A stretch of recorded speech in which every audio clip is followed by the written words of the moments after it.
Hi everyone, and welcome to this My Romance Reads interview. And today I'm really happy to be joined by Sierra Prynne, who is the author of a new book called Yes, Mr. King. So thanks for coming on, Miss Sierra. Thank you so much for having me. So in this book, we're talking about Yes, Mr. King. It's kind of got a lot of elements of humour and attached into it, but you've also got Kara's voice, which is, you know, it's quite painful. There's quite a lot of like sharp humour in there. And did you always know that that was how you wanted to write this book? Well, sort of. The way I sort of approach writing books is it's always character first. So I let the character speak through me, and oftentimes it's, at least at first, very rough because the character is introducing themselves to me. And very quickly, I'm very fortunate that that's kind of the way I've always approached writing, that it feels very natural to me, but I'm comfortable with them telling me who they are. And then I try to find a way to endear that character to the audience. And, it's easier with some characters than others, but I like that challenge. And fortunately with Kara, you know, she has the problem that I think I know I have, which is that I'm very self aware in certain ways and absolutely not self aware in other ways.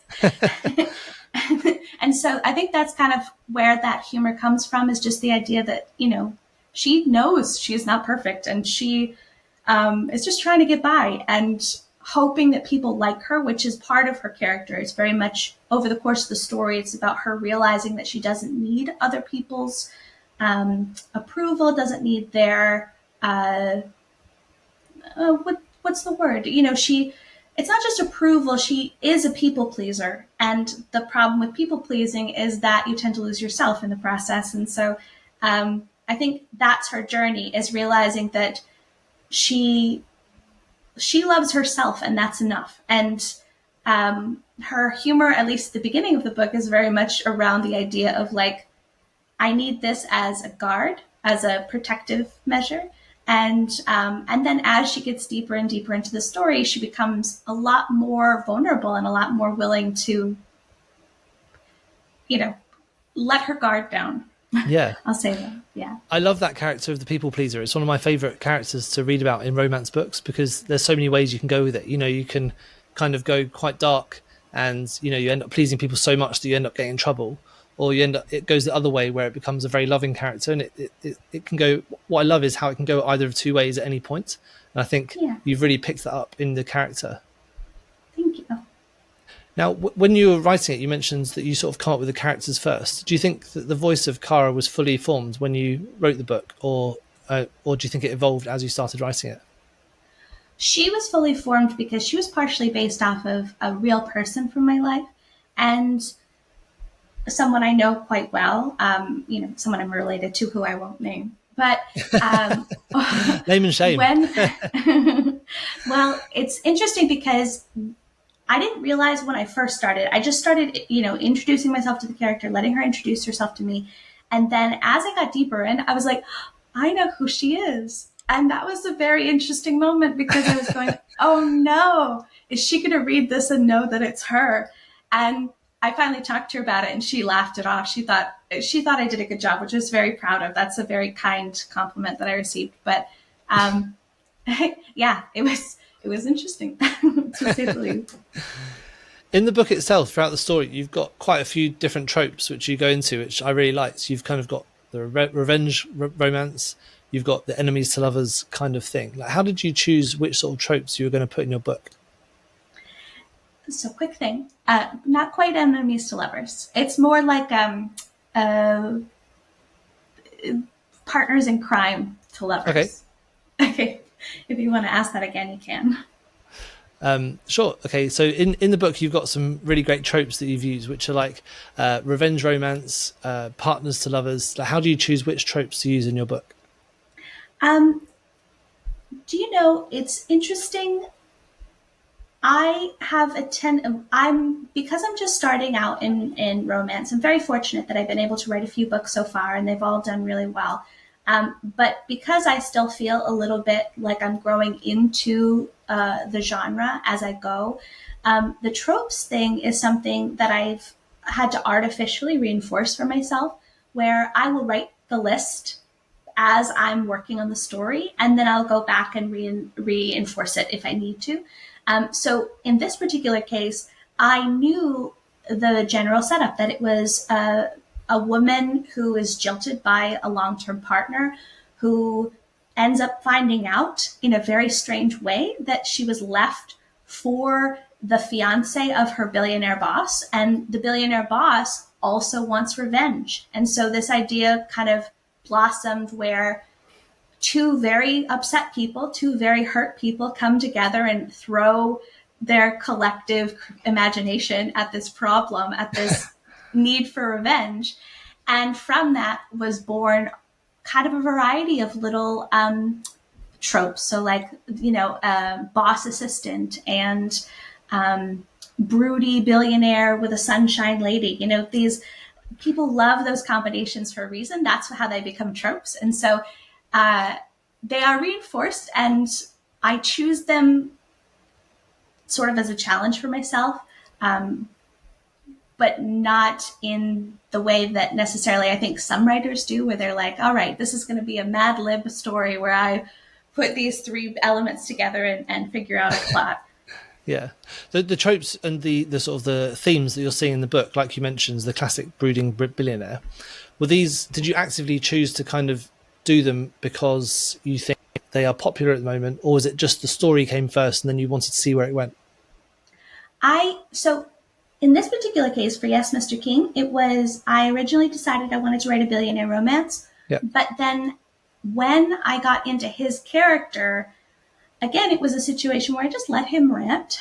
I let him get mad because I just kept thinking, I was like, if I were in this situation where I've been left, and it's, in his particular case, it's not only was he left, not only did his fiance leave him, but she left him for a man who then stole half his company. So he is furious.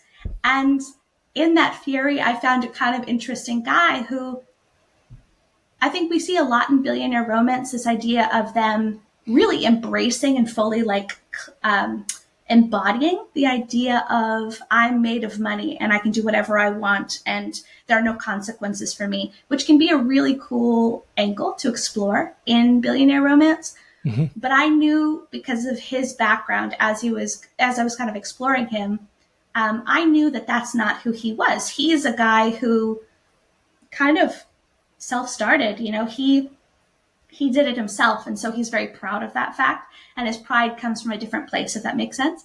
So yeah, that was kind of how I approached him. Yeah, I love that. Now, just before we came on this call, you were telling me about how you've recently just gone full time with your romance writing, which is absolutely amazing. Congratulations on doing that. Thank you. What was it that got you into writing romance books in the first place?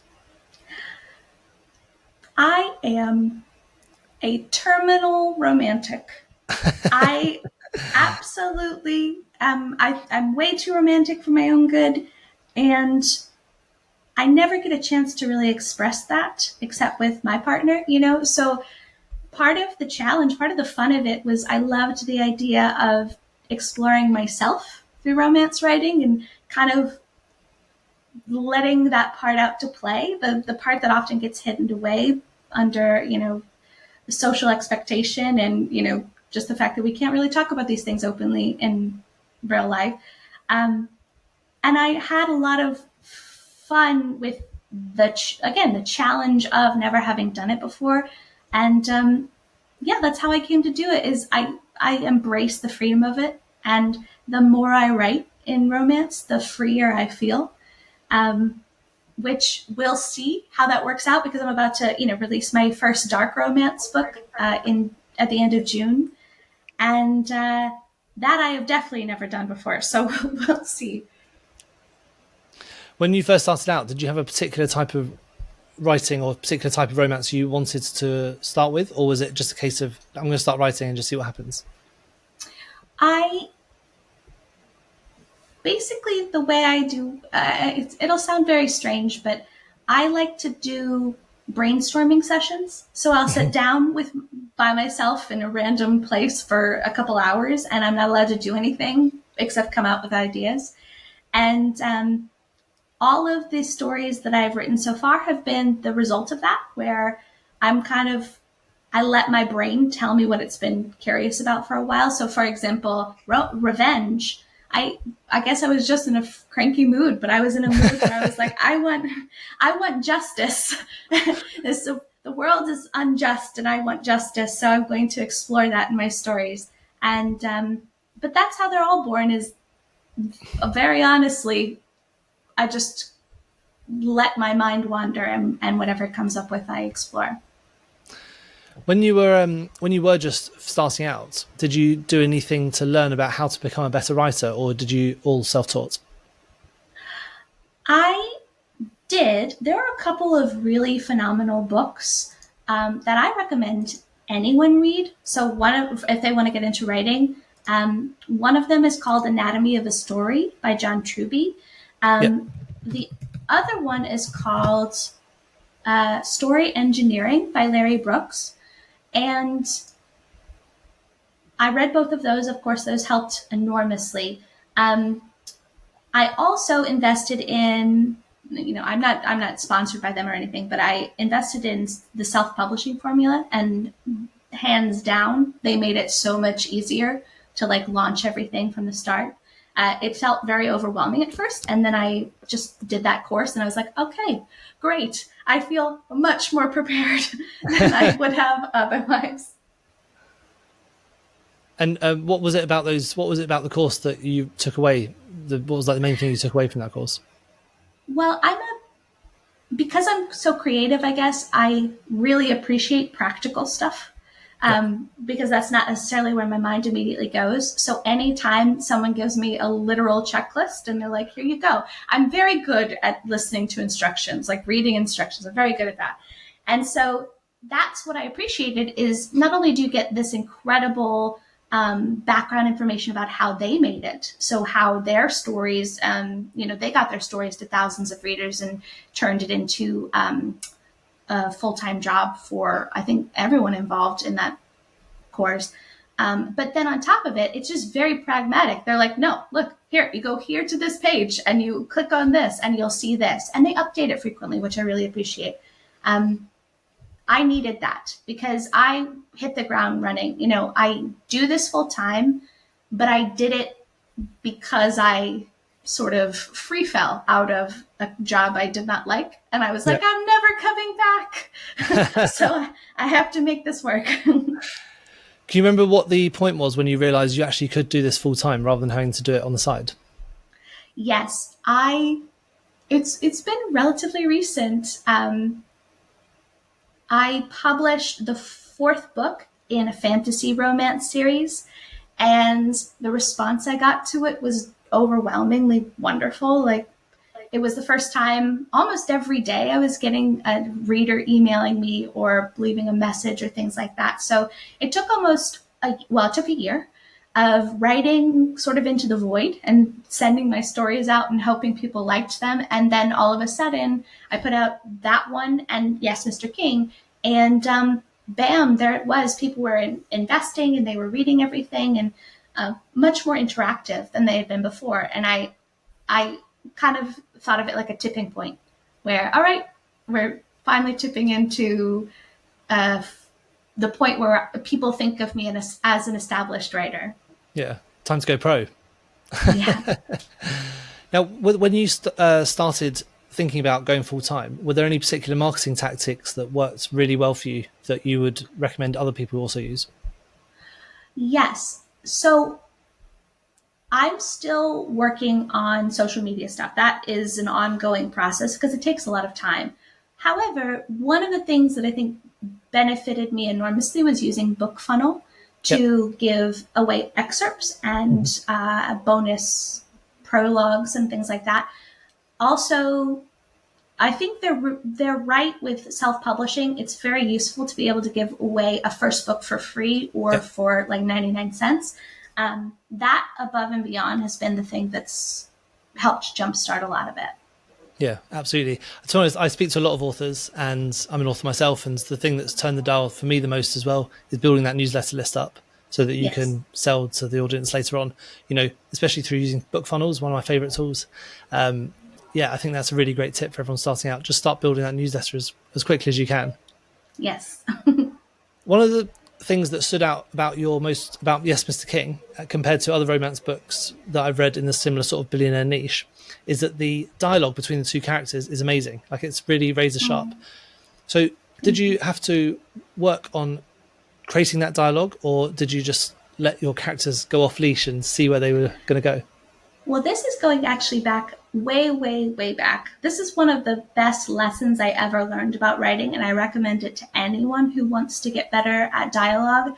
One of the easiest exercises to do is to go to a busy cafe and have a notepad. Don't look weird, don't look creepy about it, but sit down and just listen to all the conversations around you, because I guarantee within like a couple sessions of doing that, you will start to pick up on the different rhythms, the different cadence, the different vocabulary choices that different people choose. Like, everyone has a way of speaking that is very specific to them. And it's not just, it doesn't have to do with, I mean, it's a combination of gender identity, race, culture, all these things blend together to make everyone's voice unique.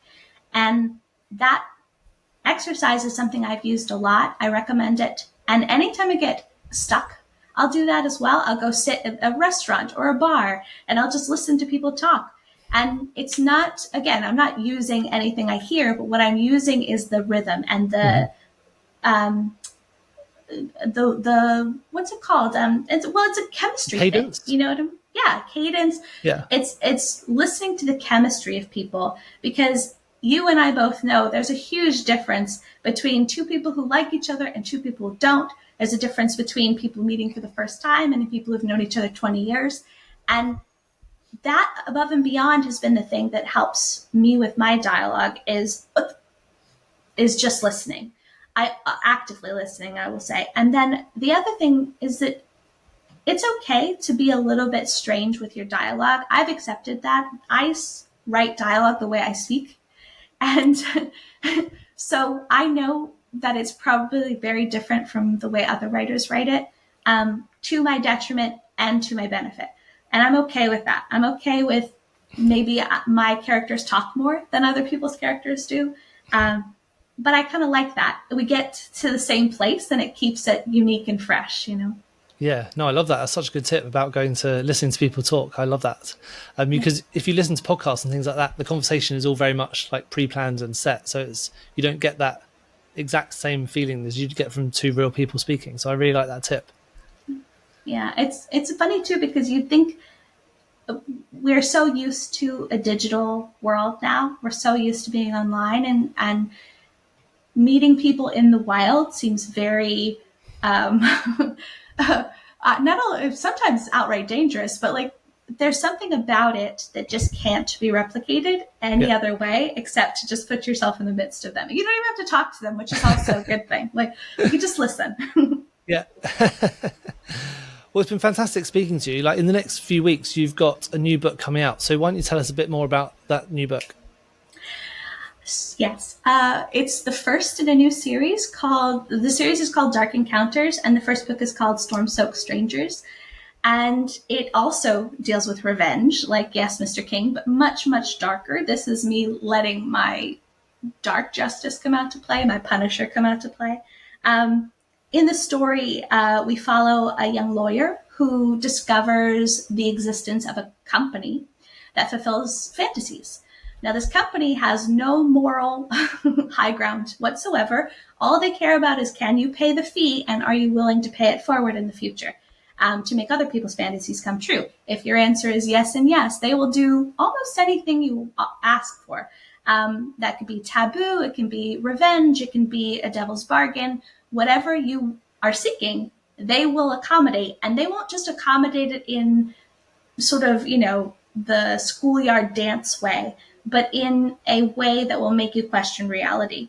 They'll take it to such great depths that the only way they could possibly know these things about you is if they infiltrated your entire life. But they do it to give you exactly what you want and what you need, which is part of the fun of it. So there are no safe words, and there's no backing out once the fantasy begins.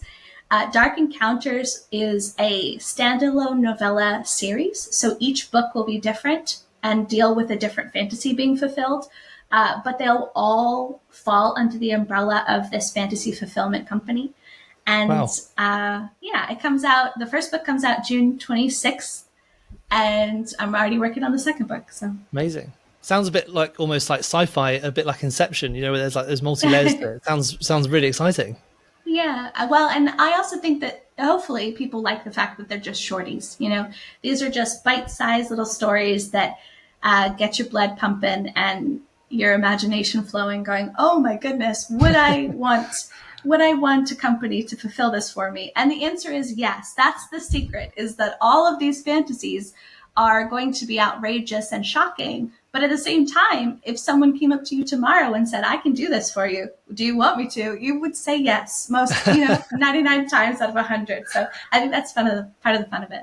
Oh, I love that. You said they're short books. What does a short book mean to you? This How many one, words? so about 40,000. Oh, okay, yeah. So So like, about, half the size of a normal book. yeah, nice. That's really Yeah. exciting. Well, I can't wait to see it. So that will be featured in the newsletter in 2 weeks' time. So I'm really looking forward to all the readers getting hold of that. But Awesome. thank you so much, Sarah. Thank you so much for your time. It's been great hearing about your books. And yeah, hopefully we'll speak again soon. Thank you for inviting me.